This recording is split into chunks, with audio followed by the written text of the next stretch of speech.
आज फेरि जनताको जनादेशले होइन, सर्वोच्चको परमादेशले। जनताको जनादेश त मेरो पक्षमा थियो, परमादेश शेरबहादुरजीको पक्षमा भयो। त्यसकारण सर्वोच्चको परमादेशका कारण मैले सरकारको जिम्मेवारीबाट बिदा लिँदैछु। सरकारबाट बाहिरनु परेको विषयमा मलाई जतिभर चिन्ता छैन।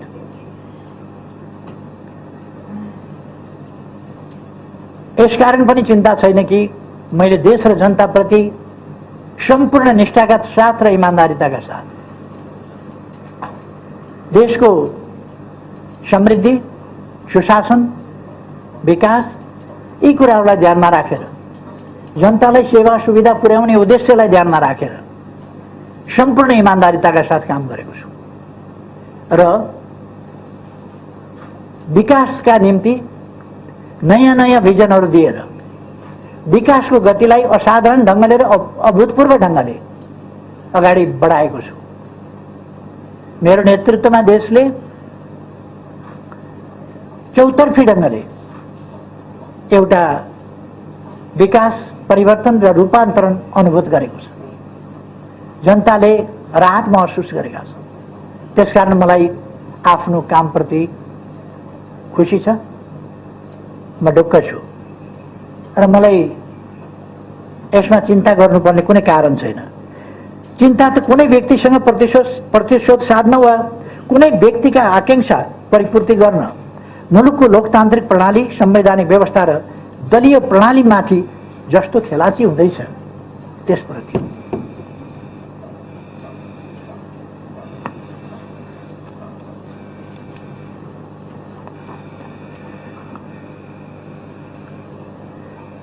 आज देश कोभिड-19 को महामारीबाट गुजिरहेको छ, जसरी विश्व पनि गुजिरहेको छ। म विगतका विवरणहरूतिर जान चाहन्न। कस्ता समस्याहरूको, कस्तो कठिन परिस्थितिको, कस्तो अभावका बीचमा, तयारीहीन अवस्थामा कसरी हामीले सामना गर्यौं र तयारीलाई कसरी अगाडि बढायौं त्यस सम्बन्धमा सिंगै देश जानकार छ। मैले अहिले दोहोऱ्याइरहनु पर्ने जस्तो लाग्दैन। अहिलेको प्रश्न भनेको खोपको आपूर्ति हो, मूल प्रश्न। अब हामी कोभिड-19 लाई नियन्त्रण गर्ने चरणमा प्रवेश गरेका छौं र हामीले अब सम्पूर्ण नेपाली जनतालाई खोप लगाउने, खोप उपलब्ध गराउने प्रबन्ध गरेका छौं र देश खोप युक्त अवस्थामा सबैलाई पुर्याउने त्यस बाटोमा अगाडि बढिसकेका छ। खोपको माग र आपूर्ति बीचको ठूलो असन्तुलन, खोपको असमान वितरण र खोप राष्ट्रवाद जस्ता असहजताका बीचमा पनि नेपालले कोभिड विरुद्धको खोपलाई तीव्रता दिएको छ। हामी खोपका उत्पादक होइनौं, तर हामीले छोटो समयमा नै आफ्ना नागरिकलाई खोपको व्यवस्था गरेका छौं र मोटामोटी रूपमा या ठूलो मात्रामा मूलतः यस सन् 2021 भित्र हामीले मूलतः ठूलो जनसङ्ख्यालाई खोप लगाइसक्नेछौँ। केही बाँकी रहला, त्यसलाई पनि लगाउँदै जानेछौँ र अब लगातार खोप लगाएर सम्पूर्ण जनतालाई खोप सुविधा उपलब्ध गराउनेछौँ। हालसम्म पहिलो डोज खोप प्राप्त गर्नेको संख्या 26,11,807 पुगेको छ। दोस्रो डोज प्राप्त गर्ने 9,32,868 पुगेको छ। खरिद गरिएको 50 लाख मात्रा र अनुदानमा 21 लाख मात्रा गरेर 1,31,00,000 मात्रा सुनिश्चित भइसकेको छ। 2 करोड भन्दा बढी मात्रा खोप खरिदको प्रक्रिया टुङ्गो लागेको छ। आगामी केही महिनाभित्रै सबै नेपालीहरूले खोप पाउने सुनिश्चित आधार तयार भएको छ। प्रतिकूल अवस्थामा पनि कोभिड महामारीका विरुद्ध प्रभावकारी लडाईँ सञ्चालन गरिएको छ। मैले धेरै भनिरहनु पर्ला जस्तो लाग्दैन।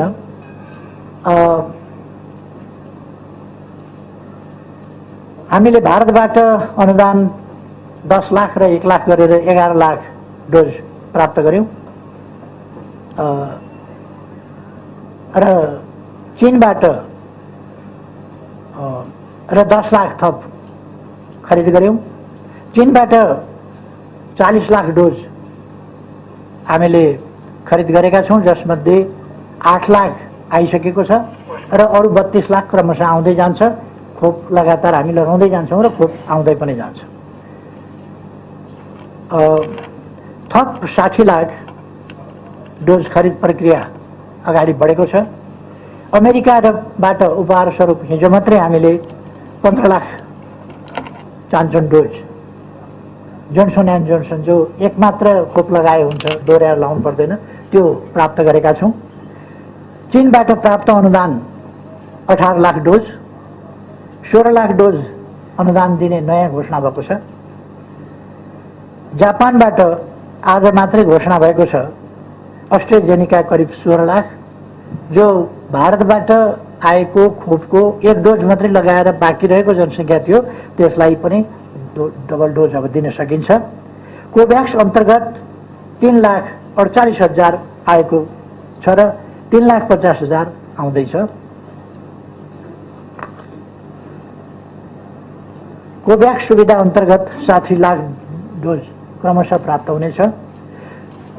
जोन्सनको 50 लाख, मोडर्नाको 40 लाख, फाइजरको 40 लाख र कोभिशिल्ड एक्स्ट्राजेनिकाको 20 लाख गरी 1,50,00,000 डोज सुविधा मूल्यमा प्राप्त भएको छ, हुँदैछ।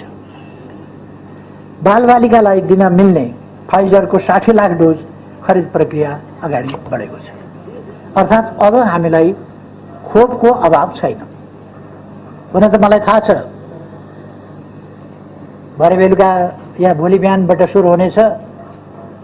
ल्याइदिएको खोप, लगाइरहेको खोप, लगाएका फोटो खिचेर अघिल्लो सरकार गयो, हामीले खोप दिन थाल्यौं भनेर तमासा सुरु हुनेछ। मानिलियौं कट गरेर जादु गरेर चाहिँ उनीहरूले आजै ल्याएका हुन् कि खोप जस्तो एउटा प्रचार गर्नेछ। मलाई प्रचारको कम्पिटिसन गर्नु छैन। मैले देश र जनताका निम्ति काम गर्ने हो र देश र जनताका निम्ति अत्यन्तै गम्भीरताका साथ काम गरेको छु।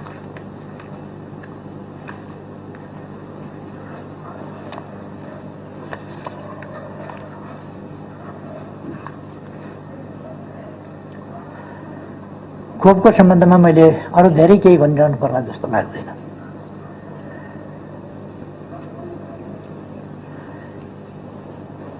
आदरणीय दिदीबहिनी दाजुभाइहरू, तपाईहरूको विश्वास प्राप्त गरेर सरकारको नेतृत्व गरेको झन्डै 3.5 वर्षको अवधि, अर्थात् 3 वर्ष 5 महिना लगभग पूरा भएको छ। यस अवधिमा संविधानको कार्यान्वयन, संघीय प्रणालीको संस्थागत विकास, मुलुकको सामाजिक आर्थिक रूपान्तरण तथा विकास, सामाजिक न्याय र सुरक्षा, राष्ट्रियताको रक्षा र सुशासनका क्षेत्रमा दूरगामी महत्त्वका कामहरू सम्पन्न गरिएका छन्। कतिपय महत्त्वपूर्ण कामहरू आरम्भ गरिएका छन्। राजनीतिलाई केवल सुविधाको, भागभण्डाको, सुविधा र सत्तारोहणको विषयका रूपमा बुझ्ने बुझाउने गरिएको हाम्रो जस्तो परिवेशमा मलाई मुलुकको विकास, समृद्धि, जनताको हित र राष्ट्रियताको सुदृढीकरण एवं सुशासनमा केन्द्रित गर्ने गरी नयाँ दिशा दिनु सहज थिएन। यसो गर्न खोज्दा मैले पटक पटक आफ्नै भित्र र बाहिरबाट सिर्जित अवरोध, घेराबन्दी र षड्यन्त्रको सामना गर्नु पर्यो। सरकारलाई काम गर्न नदिने, सरकारलाई असफल बनाउने, सरकारले गरेका कामहरू ओझेलमा पार्ने, उपलब्धिहरू ओझेलमा पार्ने, नकारात्मक ढङ्गले जुनसुकै कुरा पनि चित्रण गर्ने प्रवृत्तिहरूको शिकार हुनु पर्यो। त्यो बाहिरबाट मात्रै होइन, आफ्नै भित्रबाट समेत शिकार हुनु पर्यो। ती सबको सामना गर्दै हामीले गरेका कामहरूले मुलुकमा समृद्धिको बलियो आधारशिला भने खडा गरेका छन्। यस अवधिमा नेपालको संविधान पूर्ण कार्यान्वयनमा आएको छ। यसका लागि 50औं कानुनहरूको निर्माण र 100औं कानुनहरूको परिमार्जन गरिएको छ। झन्डै शून्यबाट सुरु गरेर संघीयतालाई संस्थागत र सुदृढीकरण गरिएको छ। आवश्यक कानुनहरूको निर्माण, कर्मचारीहरूको विन्यास, वित्तीय हस्तान्तरण, भौतिक पूर्वाधारहरूको निर्माण र अन्य आधारहरू तयार गरेर तीनै तहका 741वटै सरकारहरूलाई पूर्ण रूपमा सक्रिय र कामकाजी बनाइएको छ। संविधान जारी भएको छोटो अवधिमै संघीयताको सफल कार्यान्वयनमा नेपाल अग्रस्थानमा स्थापित भएको छ। पृथकतावादी अभियान चलाइरहेको समूह उक्त बाटो छोडेर राष्ट्रिय अखण्डताको पक्षमा उभिन आइपुगेको छ।